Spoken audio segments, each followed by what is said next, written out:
நமக்கு ஒரு சில காரியங்கள் வந்து டைமுக்கு நடக்காத போது இந்த காரியங்கள் எப்படிதான் நமக்கு வந்து நடக்கும். நம்ம காத்திருந்து காத்திருந்து ரொம்ப வந்து நம்ம பொறுமையை வந்து இழந்து போயிட்டோமே.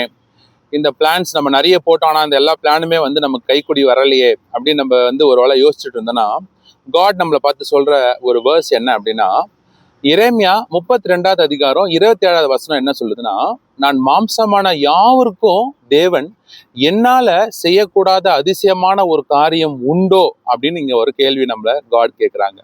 நம்மளோட பிளான்ஸை யோசிச்சு வச்சிருப்போம்.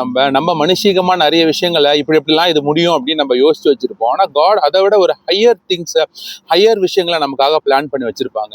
நம்ம ஒரு வழியை நம்ம யோசிச்சு வச்சிருப்போம், ஆனால் காட் வந்து என்னன்னா 1000 வழிகளை அவர் வந்து யோசிச்சு வச்சிருப்பாரு. அதனாலதான் பைபிள்ல இங்க என்ன சொல்லுது அப்படின்னா, ஏசாயா 55வது அதிகாரம் 9வது வசனம் என்னதுன்னா, பூமிக்கும் வானத்துக்கும் எவ்வளவு உயரம் இருக்குதோ அதை விட அதிகமா உங்களோட நினைவுகளும் என்னோட நினைவுகளும் இருக்குது, உங்களோட வழிகளும் என்னோட வழிகளும் இருக்குது அப்படின்னு காடிங்க சொல்றாங்க. அப்போ வழிகள், அவரோட வழிகள், நம்மளோட வழிகள் வந்து சின்னதா இப்படி நம்ம மனுஷிகமா நம்ம இப்படிதான் இதெல்லாம் முடியுமே, எப்படி இதை ஒன்றும் பண்ண முடியலையே அப்படின்னு நம்ம யோசிச்சிருப்போம். ஆனா காடோட வழிகள் வந்து ரொம்ப அற்புதமா, அவரால் மில்லியன்ஸ் ஆஃப் வேஸ்ல வந்து நமக்காக காரியங்களை வந்து செய்ய முடியும். நம்ம யோசிச்சு வச்சிருப்போம் இது கைக்கூடி வராதுன்னு, ஆனா காட் வந்து பெரிய பிளான்ஸ் நம்மளோட வாழ்க்கையில வச்சிருக்காங்க. மறுபடியும் அவர் நம்மளை பார்த்து என்ன கேட்கிறாரு அப்படின்னா, நான் தேவன், என்னால செய்ய முடியாத ஒரு அதிசயமான காரியம் உண்டோ?